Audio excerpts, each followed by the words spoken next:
నమస్తే ACT news కు స్వాగతం. నా పేరు రత్నమాల. ముందుగా హెడ్లైన్స్. కాస్ట్రో మృతి భారత్ కు తీరని లోటు. సంతాప సందేశంలో ప్రధాని మోడీ.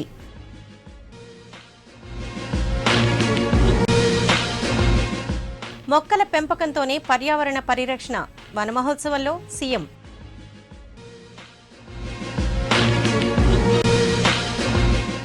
బీజేపీని విమర్శించే నైతిక హక్కు కాంగ్రెస్కు లేదు. మన్మోహన్ పై వెంకయ్య విసుర్లు.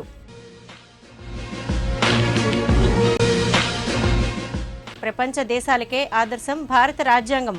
రాజ్యాంగ దినోత్సవ వేడుకల్లో వక్తలు.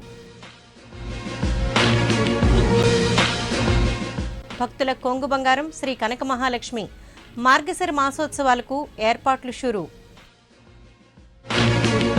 ఇక వార్తల వివరాలు చూద్దాం. క్యూబా విప్లవ యోధుడు మాజీ అధ్యక్షుడు ఫిడెల్ కాస్ట్రో మృతి పట్ల ప్రధాని నరేంద్ర మోడీ తీవ్ర దిగ్భ్రాంతిని వ్యక్తం చేశారు. క్యూబా ప్రజలు ప్రభుత్వానికి సానుభూతి ప్రకటించారు. కాస్ట్రో ఆత్మకు శాంతి చేకూరాలని కోరారు. 20వ శతాబ్దపు యోధునిగా కాస్ట్రోను కొనియాడారు. ఆయన మృతితో భారత్ ఒక మంచి స్నేహితుడిని కోల్పోయిందని ట్వీట్ చేశారు. ప్రతి ఒక్కరూ విరివిగా మొక్కలు పెంచి పర్యావరణాన్ని కాపాడాలని ముఖ్యమంత్రి చంద్రబాబు నాయుడు పిలుపునిచ్చారు. కడప జిల్లా రాజంపేటలో ఆయన పర్యటించారు. స్థానిక క్రీడా మైదానంలో నిర్వహించిన వన మహోత్సవం కార్యక్రమంలో ఆయన విద్యార్థులతో కలిసి మొక్కలు నాటారు. అనంతరం మైదానంలోని ఇండోర్ స్టేడియంను ప్రారంభించారు. రైల్వే స్టేషన్ రహదారి నుంచి పాత బస్టాండ్ వరకు టీడీపీ శ్రేణులు చేపట్టిన జన చైతన్య యాత్రలో పాల్గొన్నారు. అనేక కుంభకోణాల్లో కూరుకుపోయి దేశ ప్రతిష్టకు భంగం కలిగించిన కాంగ్రెస్ పార్టీకి బీజేపీ ప్రభుత్వాన్ని విమర్శించే నైతిక హక్కు లేదని కేంద్ర మంత్రి ఎం వెంకయ్యనాయుడు మండిపడ్డారు. నోట్ల రద్దుపై పార్లమెంటులో మాజీ ప్రధాని మన్మోహన్ సింగ్ వ్యాఖ్యలను తప్పుపట్టారు. దేశ ప్రయోజనాలు ప్రజల సంక్షేమమే ధ్యేయంగా ప్రధాని నరేంద్ర మోడీని పనిచేస్తున్నారని, అందులో భాగమే నోట్ల రద్దన్నారు. చక్కెర, రక్షణ, కామన్వెల్త్ గేమ్స్, 2G వంటి అనేక స్కామ్లతో దేశ కీర్తి ప్రతిష్టలను దిగదార్చిన కాంగ్రెస్ ప్రజా ప్రయోజనాల కోసం పాటుపడుతున్న తమ ప్రభుత్వ విధానాలను వేలెత్తి చూపడం శోచనీయమన్నారు. నల్ల కుబేర్ల నడ్డి విరిచేందుకు మోదీ చేస్తుంది ధర్మయుద్ధమేనని, ఇందుకు ప్రజలందరూ సహకరించాలని కోరారు. నోట్ల రద్దు వల్ల సామాన్య మధ్యతరగతి ప్రజానీకానికి ఇబ్బందులు ఉన్నమాట వాస్తవమే కానీ అవి తాత్కాలికమేనన్నారు. నల్లధనాన్ని నియంత్రించే విషయంలో సామాన్యులు ఇబ్బంది పడితే నిబంధనలు సవరించేందుకు కేంద్రం సిద్ధంగా ఉందని స్పష్టం చేశారు. నోట్ల రద్దుతో దేశ ఆర్థిక వ్యవస్థ క్రమంగా కుదుట పడుతోందని చెప్పుకొచ్చారు. మీ హయాంలో ఏమి జరిగిందో ఒకసారి మీరు గుర్తుపెట్టుకోండి. ప్రపంచంలో భారతదేశ యొక్క కీర్తి ప్రతిష్టలు ఎందుకు చెడిపోయాయి? అవినీతి అంతర్భాగంగా తయారు చేసి ప్రతి ఒక్క దాంట్లో కూడా కుంభకోణాలకు కుమ్ములాటలకు సావించిన మీరు, ఈ దేశంలో ఆర్థిక వ్యవస్థను కుదేలు చేసేట మీరు మాకు సలహా ఇచ్చే ధైర్యానికి పాల్పడవద్దు. ఎందుకంటే దీనివల్ల మళ్ళా చరిత్ర గుర్తొస్తుంది జనానికి. మీ హయాంలో జరిగిన చక్కెర కుంభకోణం, సిమెంట్ కుంభకోణం, యూరియా కుంభకోణం, లేకపోతే రక్షణ కుంభకోణం, అగస్టా హెలికాప్టర్ కుంభకోణం, 2G కుంభకోణం, కామన్వెల్త్ గేమ్స్ కుంభకోణం, ఇవన్నీ కూడా జనం ఇంకా మర్చిపోలేదు. దయచేసి వాటిని మర్చిపోకుండా మళ్ళీ గుర్తు చేసి ఇబ్బందులు తెచ్చుకోవద్దని నేను కాంగ్రెస్ పార్టీ మిత్రులను హెచ్చరిస్తూ ఉన్నాను. ఈ ప్రభుత్వ హయాంలో ఎక్కడ కూడా ఎలాంటి ఆరోపణలు ప్రభుత్వం పైన రాలేదు, ఎలాంటి కుంభకోణాలు జరగలేదు. నీతికి నిజాయితీకి మారుపేరుగా నరేంద్ర మోడీ ప్రభుత్వం పనిచేస్తోంది. అలాంటి ప్రభుత్వం పైన బురదలేందుకు ఇలాంటి తప్పుడు ఉదాహరణలు చెప్పి నవ్వుల పాలు కావద్దని నేను కాంగ్రెస్ పార్టీ మిత్రులకు సలహా ఇస్తూ ఉన్నాను. ఎందుకంటే ఈ దేశ చరిత్రలో అత్యంత అవినీతికరమైన ప్రభుత్వానికి అధ్యక్షత వహించిన మన్మోహన్ సింగ్ గారి యొక్క విమర్శ అది వారికి బాగా అచ్చినట్టుగా ఉంటుంది. ప్రపంచ దేశాల్లో మన రాజ్యాంగం విశిష్టమైందని ఏయూ లా కళాశాల ప్రిన్సిపాల్ ప్రొఫెసర్ సూర్యప్రకాష్ తెలిపారు. అంబేద్కర్ స్టడీస్ సెంటర్ ఆధ్వర్యాన డాక్టర్ బిఆర్ అంబేద్కర్ న్యాయ కళాశాల వద్ద రాజ్యాంగ దినోత్సవం నిర్వహించారు. ఈ సందర్భంగా సూర్యప్రకాష్ మాట్లాడుతూ రాజ్యాంగ నిర్మాత డాక్టర్ బిఆర్ అంబేద్కర్ 125వ జయంతిని పురస్కరించుకుని దేశవ్యాప్తంగా ప్రభుత్వ, ప్రైవేటు విద్యారంగ సంస్థల్లో రాజ్యాంగ దినోత్సవం నిర్వహించుకుంటున్నట్లు చెప్పారు. రాజ్యాంగ పరిషత్ రూపొందించిన రాజ్యాంగం ఎన్నో ఒడిదుడుకులను ఎదుర్కొంటూ చివరకు నిలదొక్కుందన్నారు. ఇప్పుడు రాజ్యాంగం పరిధిలోనే చట్టాలు, కోర్టులు, ప్రభుత్వాలు పనిచేస్తుండడం చూస్తున్నామని, ఇది మన రాజ్యాంగ విశిష్టతకు నిదర్శనమని పేర్కొన్నారు. వాటన్నిటిని తట్టుకుని భారత రాజ్యాంగం యొక్క గొప్పతనాన్ని నిరూపిస్తూ ఇప్పటికి కూడా మనం భారత రాజ్యాంగ పరిధిలో మన పౌర సమాజాన్ని నిర్మించుకున్నాం. మన ప్రభుత్వాలు, కోర్టులు, చట్టాలు అన్నీ కూడా భారత రాజ్యాంగ పరిధిలోనే మనం నిర్వర్తించుకోవడం వల్ల భారతదేశం ప్రజాస్వామిక దేశంగా ఒక స్వతంత్ర గణతంత్ర ప్రజాస్వామ్య సామ్యవాద సమతా దేశంగా, సెక్యులర్ దేశంగా రాణించడానికి అవకాశం కలిగింది. అయితే భారతదేశం ముందు ఉన్నటువంటి ఈ ఫ్యూడల్ విధానాలు కానీ, ఈ ఒక కలోనియల్ పాస్ట్ ఆ బానిసత్వం నుంచి విముక్తి పొంది విదేశీ పాలన నుంచి విముక్తి పొందిన భారతదేశం అభివృద్ధి చెందడానికి ఎన్నో అవకాశాలు ఉన్నాయి. కోరిన కోర్కెలను తీర్చే కొంగు బంగారం విశాఖ ప్రజల ఇలవేల్పు వన్ టౌన్ బురుజుపేటలో వెలిసిన శ్రీ కనక మహాలక్ష్మి అమ్మవారి ఆలయంలో ఈ నెల 30 నుంచి వచ్చే నెల 29 వరకు మార్గశిర మాసోత్సవాలను ఘనంగా నిర్వహించనున్నారు. ఈ ఉత్సవాల వివరాలను దక్షిణ ఎమ్మెల్యే వాసుపల్లి గణేష్ కుమార్, ఆలయ కార్యనిర్వహణాధికారి జ్యోతి మాధవులు మీడియాకు తెలిపారు. ఈ ఏడాది మార్గశిర మాసోత్సవాలను భక్తులకు ఎలాంటి అసౌకర్యం కలగకుండా నిర్వహించేందుకు పక్కా ఏర్పాట్లు చేస్తున్నామన్నారు. భక్తులకు ఉచిత దర్శన సౌకర్యం ఏర్పాటు చేసినట్లు తెలిపారు. ప్రతి సంవత్సరం కూడా రెట్టింపు జనం వస్తున్నారు కాబట్టి దాని తగ్గ సౌకర్యాల కోసం అని చెప్పేసి ఈ ప్రాంగణాన్ని కూడా ఎన్లార్జ్మెంట్ చేసి ముఖ్యంగా ఈ చుట్టుపక్కల ఉండే బురుజుపేటలో నివాసం ఉంటున్న వాళ్ళందరూ కూడా ముందుకు వచ్చి వాళ్ళ యొక్క స్థలాన్ని కూడా ఈ అమ్మవారికి వాళ్ళు ఒకవేళ ఇవ్వాలనుకుంటే డోనర్గా ఇవ్వచ్చు, లేదు ముఖ్యంగా వాళ్ళేమో ఏదైనా రేట్ కట్టి. ఇప్పుడు చిన్న విరామం. యాక్ట్ ఫైబర్ నెట్ ఇప్పుడు అందిస్తున్నారు అద్భుతమైన వేగం, నమ్మశక్యం గాని అనుభవం. కేవలం వేగవంతమైన యాక్ట్ ఫైబర్ నెట్ తో మాత్రమే 10 MBPS 549 రూపాయలకే, 15 MBPS 799 రూపాయలకే, 30 MBPS 999 రూపాయలకే, 50 MBPS 1499 రూపాయలకే. మరిన్ని వివరములకు యాక్ట్ ఫైబర్ నెట్ ఫోన్ 0891428400 కు కాల్ చేయండి. తిరిగి వార్తల వివరాల్లోకి. క్యాన్సర్లా వ్యాపించిన నల్లధనానికి ప్రధాని నరేంద్ర మోడీ శస్త్రచికిత్స చేస్తున్నారని కేంద్ర పట్టణాభివృద్ధి శాఖ మంత్రి ఎం వెంకయ్యనాయుడు పేర్కొన్నారు. జీవీఎంసీ కార్యాలయంలో నగదు రహిత చెల్లింపుల సౌకర్యం కేంద్రాన్ని ఆయన ప్రారంభించారు. ఈ సందర్భంగా మాట్లాడుతూ పెద్ద నోట్ల రద్దు నిర్ణయానికి మోడీకి ప్రజలు నీరాజనం పలుకుతున్నారన్నారు. నల్లధనం రూపుమాపడం, లంచం అరికట్టడం లక్ష్యంగా కేంద్రం పనిచేస్తోందన్నారు. అందులో భాగంగానే చెల్లింపులన్నీ ఆన్లైన్ ద్వారా చేసేందుకు ఈ పాస్ను రూపొందించినట్లు తెలిపారు. మొబైల్ యాప్ ద్వారానే అన్ని చెల్లింపులు చేసుకోవచ్చని, దీనివల్ల చెల్లింపులకు సురక్షతతో పాటు పారదర్శకత ఉంటుందని వివరించారు. ఈ విధానాన్ని అన్ని రాష్ట్రాల్లో అమలు చేయాలన్న మోడీ ఆదేశాల మేరకు ఆంధ్రప్రదేశ్లో తొలుత అమలు చేయడం పట్ల సీఎం చంద్రబాబును అభినందించారు. ఈ పాస్ మిషన్స్, అలాగే ఇంటర్నెట్ బ్యాంకింగ్, అలాగే మొబైల్ కరెన్సీ, అలాగే SMS బ్యాంకింగ్ మరియు మొబైల్ యాప్, వీటి ద్వారా ప్రతిభావంతంగా అలాగే సురక్షితంగా వాడుకోవడానికి ఈ చెల్లింపు విధానాలన్నింటి కూడా ప్రజలకు చెప్పడం కోసం ప్రభుత్వ కార్యాలయాలన్నింటిలోనూ, ప్రభుత్వ రంగ సంస్థల కార్యాలయాల్లోనూ, ముఖ్యంగా మహానగర పాలక సంస్థ వీళ్ళందరూ కూడా చొరవ తీసుకొని ప్రజలను చైతన్యవంతులు చేసే ప్రయత్నం చేస్తున్నారు. ఎందుకంటే నిదానంగా దేశము అలాగే రాష్ట్రము కూడా నగదు చెల్లింపు కాకుండా అంతా కూడా మనము బ్యాంకింగ్ వ్యవస్థ ద్వారా, చెక్కు ద్వారా, కార్డు ద్వారా చెల్లించే యొక్క మార్గాన్ని ఎంచుకొని డబ్బు యొక్క లావాదేవీలు తగ్గించి దాని యొక్క విలువను మన అవతలకు చేర్చేట్టుగా ఏర్పాటు చేయాలని కేంద్రం నిర్ణయించింది. నాకు సంతోషం కలిగే విషయం ఏంటంటే దేశంలో మొట్టమొదటిసారిగా ఈ విషయం పైన మిగతా వాళ్ళందరూ సజ్జన భజ్జన పడుతున్నప్పుడు ఆంధ్రప్రదేశ్ ముఖ్యమంత్రి శ్రీ నారా చంద్రబాబు నాయుడు గారు ఈ విషయంలో చొరవ తీసుకొని దీన్ని ఒక రకమైన EPOS అంటే ఒక పాస్ అని చెప్పినట్టు ఈ యంత్రం ద్వారా నగదు బదిలీ ఒక అకౌంట్కి డెబిట్ కార్డు పిన్ నెంబర్తో మార్చే ఈ పద్ధతి. పెద్ద నోట్ల రద్దుతో తాత్కాలికంగా కొంత ఇబ్బంది ఉన్నా భవిష్యత్తులో మంచి జరుగుతుందని కేంద్ర మంత్రి సుజనా చౌదరి చెప్పారు. మోడీ తీసుకున్న ఈ సాహసోపేత నిర్ణయం నల్లధనం కుబేర్లకే ఇబ్బందని పేర్కొన్నారు. నగరంలో ఓ విద్యాసంస్థ ఆధ్వర్యాన జరిగిన అంతర్జాతీయ బాలల సైన్స్, మ్యాథ్స్ సదస్సు ముగింపు కార్యక్రమంలో ఆయన ముఖ్య అతిథిగా పాల్గొన్నారు. ఈ సందర్భంగా ఆయన మాట్లాడుతూ ఈ పాస్ విధానం అమల్లోకొస్తే పెద్ద నోట్ల రద్దు ఇబ్బందులు తొలగి సామాన్యులకు మేలు జరుగుతుందని తెలిపారు. డెవలపింగ్ కంట్రీస్లో డెఫినెట్గా కొంత పర్సంటేజ్ అవ్వకపోవచ్చు, కానీ లాంగ్ టర్మ్లో స్లోగా అన్నీ కూడా ఇంప్లిమెంటబుల్లే. ఈరోజు మనం ఇంటర్నెట్ యుగంలో ఉన్నాం. ఇంటర్నెట్ యుగంలో ఉన్నప్పుడు మనకి ఇప్పుడు ఫోన్ లేకపోతే ఒక్క పూట కూడా గలవదు కదా. అది అవుద్ది అనుకున్నామా? ఇదే 30 సంవత్సరాల క్రితం కంప్యూటర్ తీసుకొస్తే బ్యాంక్ యూనియన్స్ అందరూ కూడా కంప్యూటర్ తీసుకురావడానికి వీలు లేదని చెప్పి స్ట్రైక్ చేసేవారు. మనకు గుర్తుంది కదా. మరి ఈరోజు కంప్యూటర్ లేకుండా ఏదైనా ఆపరేషన్ అవుతుందా? అవ్వట్లేదు కదా. డెఫినెట్గా పాజిటివ్గా ఉండాలి. చంద్రబాబు నాయుడు గారు మొదలుపెట్టినవన్నీ కూడా సాధ్యం అవుతాయి. రాష్ట్ర ప్రభుత్వం మద్యాన్ని ఆదాయ వనరుగా చూడటం లేదని ఎక్సైజ్ శాఖ మంత్రి కొల్లు రవీంద్ర స్పష్టం చేశారు. పోర్టు కళావాణి ఆడిటోరియంలో జరిగిన అంతర్జాతీయ చిల్డ్రన్ సైన్స్ మ్యాథమెటిక్స్ సదస్సు ముగింపు కార్యక్రమంలో పాల్గొన్న ఆయన మీడియాతో మాట్లాడారు. పర్యాటక ప్రదేశాల్లో ప్రత్యేక లిక్కర్ను ప్రభుత్వం అందుబాటులోకి తీసుకురావాలని నిర్ణయించిందని తెలిపారు. పర్యాటక ప్రదేశాల్లో పరిమితంగా అనుమతించడం వల్ల విదేశీ పర్యాటకులను మరింతగా ఆకట్టుకునే వీలుంటుందని పేర్కొన్నారు. ఒక లిమిటెడ్గా ఇవ్వడం జరుగుతుంది తప్ప ఎక్కడ పడితే అక్కడ విచ్చలవిడిగా ఇవ్వడం అనేది ఎక్కడ కూడా జరగదు. చాలా లిమిటెడ్గా చేయడం జరుగుతుంది. ప్లస్ దాంతోపాటు మనం ఆదాయ వనరుగా మేము చూడలేదు. కేవలం ఆంధ్ర రాష్ట్రం డెవలప్ కావాలి. డెవలప్ అవుతున్నటువంటి ఈ పరిస్థితుల్లో టూరిజంను కూడా మనం ఎక్కువ శాతం డెవలప్ చేసుకోవాలి. ఫారినర్స్ని మనం ఎక్కువ శాతం అట్రాక్ట్ చేసుకోవాలి. కాబట్టి దీన్ని తీసుకురావడం జరుగుతుంది. ప్లస్ ఎందుకంటే ఇప్పుడు వైన్ అనేటప్పటికీ చాలా లో ఆల్కహాలిక్ పర్సంటేజ్ ఉంటుంది.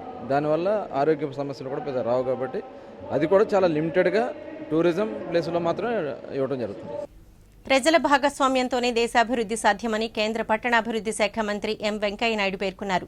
నగరంలో నివాసితుల సంక్షేమ సంఘాల 4వ జాతీయ సదస్సును ఆయన ప్రారంభించారు. ఈ సందర్భంగా వెంకయ్య మాట్లాడుతూ ప్రజల భాగస్వామ్యంతోనే స్వచ్ఛ భారత్, ఆకర్షణీయ నగరాలాంటి గొప్ప గొప్ప పథకాల కళ సాకారమవుతుందని తెలిపారు. మౌలిక వసతుల కల్పనపై కేంద్రం ప్రత్యేక దృష్టి సారించిందని చెప్పారు. ఆకర్షణీయ నగరాలంటే సుందరంగా ఉండటమే కాదు, ప్రజలు సుఖంగా శాంతియుత జీవనం గడిపే అవకాశాలు ఉండటమన్నారు. స్వచ్ఛ భారత్ కోసం మోడీ చేస్తున్న కృషికి ప్రతి ఒక్కరూ సహకరించాలని కోరారు. Resident welfare associations, we have all to work together. This is the best way of involving people through resident welfare associations, because they are living there, they know the welfare of their residential area, and they can give you direct inputs in shaping your city, in shaping your future. That's why there is an important role for the resident welfare association. It's good that you have called a meeting here, and I'm happy that Sri Alvardas College management has given this permission to hold it here free of cost, and that shows their good intentions also. పెద్ద నోట్ల రద్దును తొలుత స్వాగతించిన YSR Congress party అమలు తీరును నిరసిస్తూ ఈ నెల 28న దేశవ్యాప్త హర్తాళ్లకు పిలుపునిచ్చింది. పార్టీ అధిష్టానం ఆదేశాల మేరకు నగర వైకాపా కార్యాలయంలో పార్టీ జిల్లా అధ్యక్షుడు గుడివాడ అమర్నాథ్ మీడియాతో మాట్లాడారు. పెద్ద నోట్ల రద్దు వల్ల దేశంలో 85% ప్రజలు నానా అవస్థలు పడుతున్నారని, దీన్ని నిరసిస్తూ చేపడుతున్న ఈ బంద్ను ప్రజలు విజయవంతం చేయాలని కోరారు. సమావేశంలో పార్టీ నాయకులు సత్తి రామకృష్ణారెడ్డి, తిప్పల నాగిరెడ్డి, కొయ్య ప్రసాదరెడ్డి తదితరులు పాల్గొన్నారు. కొన్ని నిర్ణయం తీసుకున్న తర్వాతన్నా దేశంలో ఉన్నటువంటి రాజకీయ పార్టీలన్నీ కూడా పిలిచి ఈరోజు దేశంలో పడుతున్నటువంటి ఇబ్బందుల మీద వారి తాలూకు అభిప్రాయాలన్నీ కూడా తీసుకొని దీనికి సంబంధించి సామాన్యమైనటువంటి ప్రజలు ఈరోజు దేశంలో ఉన్నటువంటి నల్లధనం ఈరోజు ఎక్కడెక్కడ ఉందో అందరికీ తెలిసినటువంటి విషయం. దాదాపు 85% మంది సామాన్యమైనటువంటి ప్రజలే ఈరోజు దేశంలో ఇబ్బందులు పడుతూ ఉన్నారు. ఏ ఆలోచనతో అయితే నరేంద్ర మోడీ గారు నల్లధనాన్ని అంతటినీ కూడా బయటకు తీసుకురావాలని చెప్పి ఆయన ఆలోచన చేశారో, నాకు తెలిసి ఈ 18 రోజుల్లో నిజంగా నల్లధనం ఉన్నటువంటి వ్యక్తులు ఎవరో కూడా నాకు తెలిసి ఎవరో లైన్లో నించొని డబ్బులు మార్చుకున్నది కానీ ఎక్కడ కూడా నాకైతే కనబడలా. సో ఇవన్నీ కూడా సామాన్యమైనటువంటి ప్రజలు ఇబ్బందులు పడకుండా ఉండాలన్నటువంటి ఆలోచనతో వాళ్ళ పక్షాలను నిలబడడానికి వైఎస్ఆర్ కాంగ్రెస్ పార్టీ పూర్తిగా బంద్కు మద్దతు ఇస్తూ ఉంది. రాజ్యాంగంతో నిమిత్తం లేకుండా కేంద్ర రాష్ట్ర ప్రభుత్వాలు సొంత అజెండాలతో ముందుకెళ్తూ అట్టడుగు వర్గాలకు తీరని నష్టాన్ని కలిగిస్తున్నాయని మాలమహానాడు జిల్లా అధ్యక్షుడు జంగా త్రిమూర్తులు మండిపడ్డారు. భారత రాజ్యాంగ దినోత్సవం సందర్భంగా ఏయూ రిజిస్ట్రార్ కార్యాలయం ఎదురుగా ఉన్న డాక్టర్ బిఆర్ అంబేద్కర్ విగ్రహానికి పూలమాలలు వేసి జోహార్లర్పించారు. అంతకుముందు ఆయన మీడియాతో మాట్లాడారు. డాక్టర్ బిఆర్ అంబేద్కర్ అన్ని వర్గాల ప్రజలకు ఆమోదయోగ్యమైన రాజ్యాంగాన్ని అందించి ప్రజలందరి గుండెల్లో గూడు కట్టుకున్న మహనీయుడని పేర్కొన్నారు. AU assistant professor doctor T Sharon Raju మాట్లాడుతూ అంబేద్కర్ రచించిన రాజ్యాంగం దేశానికి దిశ నిర్దేశించడంతో పాటు ముందు చూపుతో అన్ని వర్గాల సంక్షేమం కోసం అనేక చట్టాలను రూపొందించారని కొనియాడారు.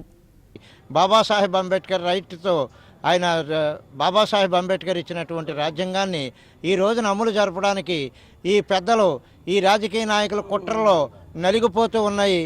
రాజ్యాంగాన్ని ఏ పేజీ చూసినా దళితుల కోసం, లేని వాళ్ళ కోసమే రాసి ఉన్నటువంటి ఈ తరుణాల్లో ఏళ్ళు కొమ్ము కాస్తున్నటువంటి అగ్రవర్ణాల పార్టీలు ఏజెండాలుగా మార్చుకుని వాళ్ళ రాజ్యాంగాన్ని పక్కదారి పట్టించి వాళ్ళ సొంత రాజ్యాంగంలో వెళ్తూ ఉన్నారు.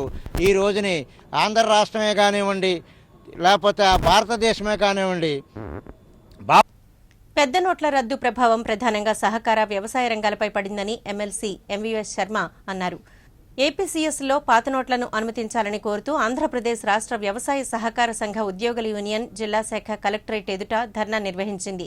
ధర్నా శిబిరాన్ని సందర్శించిన ఎమ్మెల్సీ శర్మ ఉద్యోగుల ఆందోళనకు మద్దతు ప్రకటించారు. ఈ సందర్భంగా ఆయన మాట్లాడుతూ నోట్ల రద్దుతో సహకార వ్యవసాయ రంగాలు కుదేలయ్యాయని ఆవేదన వ్యక్తం చేశారు. మొత్తం గ్రామీణ ప్రాంతంలోని ఆర్థిక వ్యవస్థ అంతా కుదేలైపోయింది. అందుకని సహకార సంస్థలకు కూడా బ్యాంకులతో పాటు సరిసమానంగా 500, 1000 నోట్లు మార్చేటటువంటి అధికారం ఇవ్వాలని, ఈ నోట్ల మార్పిడి యొక్క తేదీని కూడా ఎక్స్టెండ్ చేయాలని, నార్మల్గా సరిపడా కరెన్సీ కొత్త నోట్లు దొరికే వరకు కూడా పాత నోట్లని చలామణిలో కొనసాగించాలని కోరుతూ జిల్లా స్థాయిలో సహకార సంస్థల ఉద్యోగులందరూ ఈరోజు ధర్నాలు చేస్తున్నారు. ఆంధ్ర యూనివర్సిటీలో డైలీ వేజ్ కార్మికులుగా పనిచేస్తున్న 322 మందిని టైమ్ స్కేల్ ఉద్యోగులుగా గుర్తించాలంటూ కార్మికులు కదం తొక్కారు. ఏయూ రిజిస్ట్రార్ కార్యాలయం ఎదుట బైఠాయించి నిరసన ప్రదర్శన చేపట్టారు.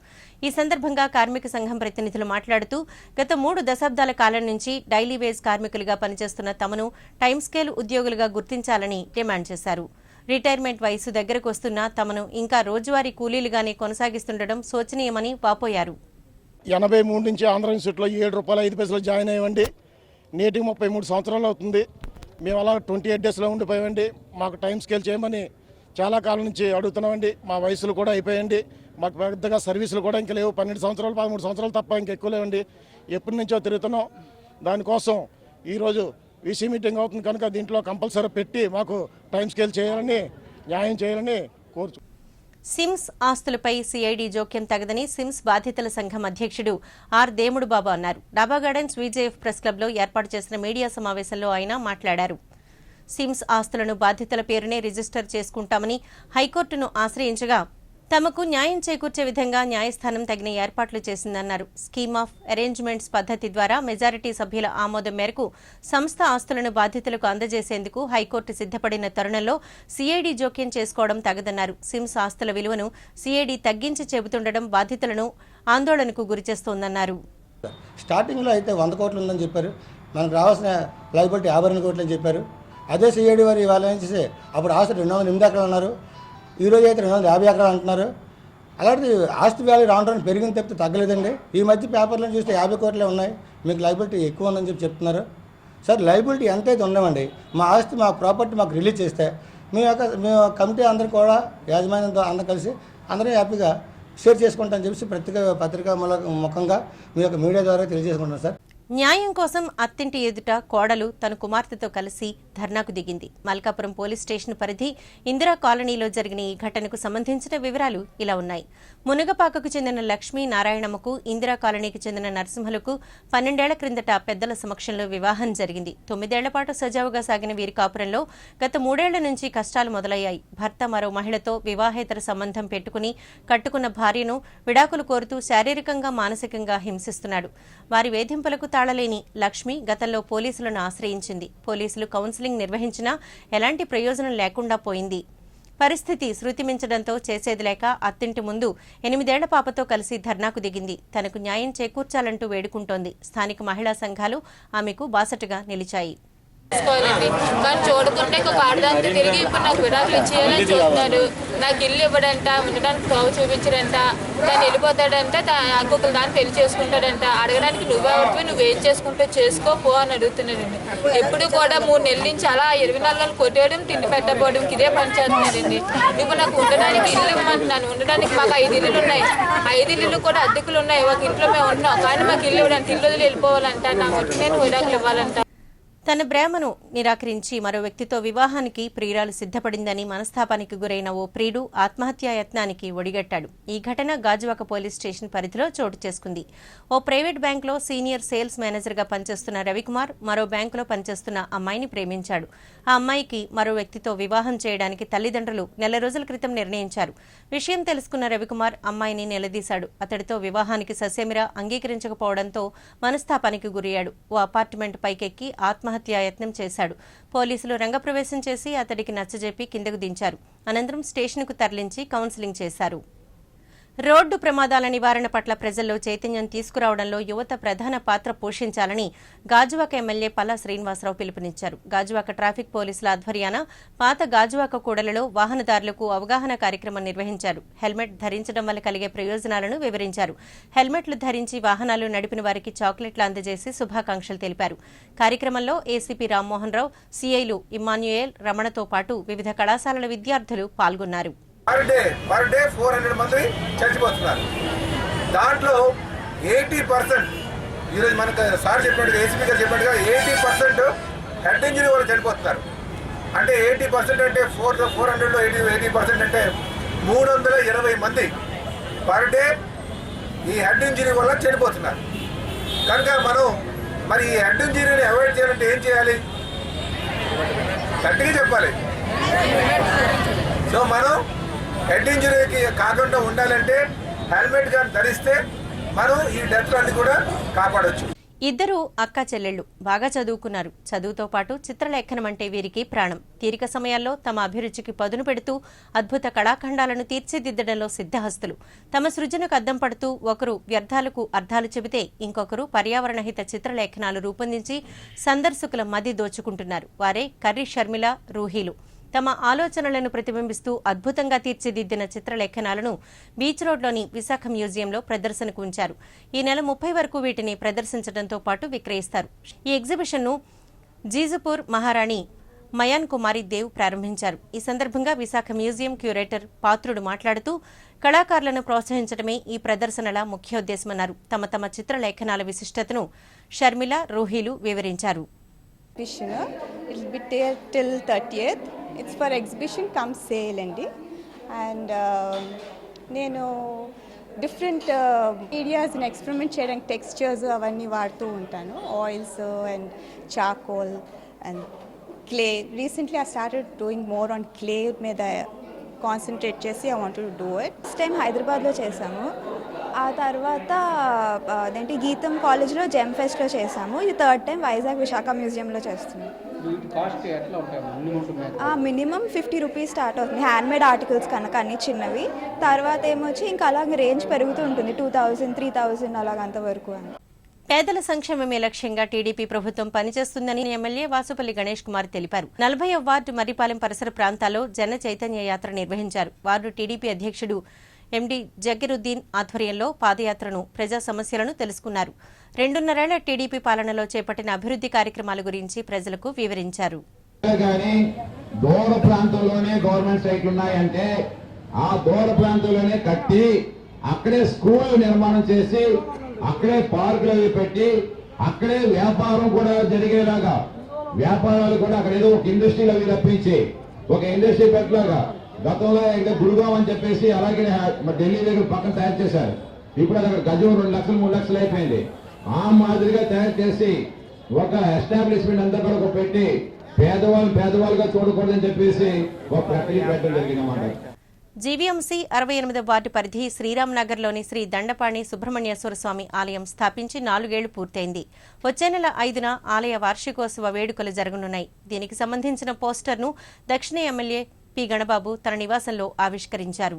ఈ సందర్భంగా ఆయన మాట్లాడుతూ ఆలయం స్థాపించినప్పటి నుంచి ఏటేటా వార్షికోత్సవ వేడుకలు ఘనంగా నిర్వహిస్తున్న కమిటీ ప్రతినిధులను అభినందించారు. డాక్టర్ లంకపల్లి బుల్లయ్య కళాశాలలో 68వ ఎన్సీసీ దినోత్సవాన్ని ఘనంగా నిర్వహించారు. ఈ సందర్భంగా ఎన్సీసీ అధికారులు, వాలంటీర్లు కళాశాల ఆవరణలో మొక్కలు నాటారు. ఎన్సీసీ చేపడుతున్న సేవా కార్యక్రమాలు, వాటి ఆవశ్యకతను అధికారులు తెలియజేశారు. After the parade we had a tree plantation and a aero modeling display. We're very happy to be participating in these activities with the children of our state, that is AP and Telangana, wherein we instill qualities such as discipline, hard work, national unity, secularism and leadership qualities by conducting activities such as drill, firing, sailing and aero modeling activities, and also outdoor activities such as tree plantations. GVMC 66 ward పరిధి కొత్తపాలెం నాగేంద్ర కాలనీలోని శ్రీ సత్య నాగలింగేశ్వర ఆలయంలో శ్రీ మళ్ల Satyanarayana charitable ట్రస్టును పశ్చిమ MLA P Ganababu ప్రారంభించారు. ఈ సందర్భంగా ఆయన మాట్లాడుతూ స్థానికంగా 9 ఆలయాలను నిర్వహించడంతో పాటు సత్యనారాయణ పేరుతో ట్రస్టును ఏర్పాటు చేయడం అభినందనీయమన్నారు. ట్రస్టు ద్వారా పలు సాంస్కృతిక, ఆధ్యాత్మిక సేవా కార్యక్రమాలు నిర్వహించేందుకు సభ్యులు ముందుకు రావడం పట్ల ఆయన సంతోషం వెలిబుచ్చారు. కార్యక్రమంలో భాగంగా మహా అన్న సమారాధన ఏర్పాటు చేశారు. వారి పేరిట ఒక చారిటబుల్ ట్రస్ట్ ని కూడా ఏర్పాటు చేసి ఇటు టెంపుల్స్ డెవలప్ చేసుకుంటూనే ఇక్కడ లోకల్ యాక్టివిటీస్ ఆ ట్రస్ట్ పేరిట చేయాలని వాళ్ళ కుమారులందరూ కూడా సంకల్పించడం. అందులో భాగంగానే ఇక్కడ మిగిలి ఉన్న దేవాలయాలకు సంబంధించినటువంటి మహేశ్వరరావు గాని, అదేవిధంగా బంగారు తల్లి గాని, ఇంకా ఇతరత్ర మెంబర్లు కూడా కొంతమంది మొత్తం యాడ్ చేసుకుని ఈ టెంపుల్ డెవలప్ చేయాలన్నారు. మీరు ఇచ్చినటువంటి సలహా కూడా ఇక్కడ ఉండేటువంటి నాగేంద్ర కాలనీ కావచ్చు, లేకపోతే కొత్తపాలెం గ్రామస్తులు ఎవరైతే పెద్దలు ఈ సేవా రంగంలో కానీ ఈ ఆధ్యాత్మిక రంగంలో ఉంటే వాళ్ళను కూడా ఈ అడిషనల్ గా ఒక యాడింగ్ కమిటీస్ వచ్చి టెంపుల్ డెవలప్మెంట్ కి ఎవరి సహకారాన్ని ఇచ్చినా, ఎవరి సలహాలు ఇచ్చినా ఈ ట్రస్ట్ యాక్సెప్ట్ చేస్తూ ముందుకు నడిపిస్తుంది. నాటక రంగాన్ని కాపాడాల్సిన బాధ్యత అందరిపైన ఉందని వాణిజ్య పన్నుల శాఖ ఉప కమిషనర్ టి శివశంకర్ అన్నారు. ద్వారకానగర్ పౌర గ్రంథాలయంలో సమైక్య భారతి సంస్థ నిర్వహించిన ఆచంట వెంకటరత్నం నాయుడు ప్రథమ వర్ధంతి సభలో ఆయన ముఖ్య అతిథిగా పాల్గొని మాట్లాడారు. నాటక రంగాన్ని బతికించుకోవడం ద్వారానే ఆచంట వెంకటరత్నంకు ఘన నివాళులు అర్పించినట్లవుతుందని పేర్కొన్నారు. కార్యక్రమంలో సంస్థ convener Kannaiah, AU professor K John, GVMC deputy executive engineer Killana Dileep, Badangir Sai తదితరులు పాల్గొన్నారు. ఈ సందర్భంగా ఎస్ సైదులకు ఆచంట పురస్కారాన్ని అందజేశారు. ముఖ్యంగా ఆచంట వెంకటరత్నాయుడు గారితో నాకు చాలా పరిచయాలు ఉన్నాయి. కనీసం ఒక 5-6 సంవత్సరాలు కాలం ఆయనతో నేను ఆయన మీటింగ్కి వెళ్ళి అటెండ్ అయినా ఆయన వచ్చేవారు. ఆయన వృద్ధాప్యంలో కూడా ఆయన ఇచ్చినటువంటి ఓంకారం అనేది నన్ను ఆశ్చర్యచకితులను చేసేది. ఓం నమ శివాయ అనేది ఆయన డయాస్ మీద, స్టేజ్ మీద పాడితే ఒక్కసారి ఆడియన్స్ అన్నీ చప్పట్లు మారుమోగేవి. వార్తలు ముగించే ముందు హెడ్లైన్స్ మరోసారి. క్యాస్ట్రో మృతి భారత్కు తీరని లోటు, సంతాప సందేశంలో ప్రధాని మోడీ.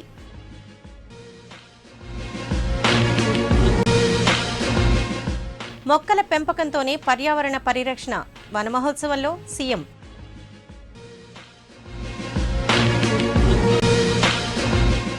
బీజేపీని విమర్శించే నైతిక హక్కు కాంగ్రెస్కు లేదు, మన్మోహన్పై వెంకయ్య విసుర్లు. ప్రపంచ దేశాలకే ఆదర్శం భారత రాజ్యాంగం, రాజ్యాంగ దినోత్సవ వేడుకల్లో వక్తలు. భక్తుల కొంగు బంగారం శ్రీ కనక మహాలక్ష్మి, మార్గశిర మాసోత్సవాలకు ఏర్పాట్లు షురు. వార్తలు ఇంతటితో సమాప్తం. నమస్కారం.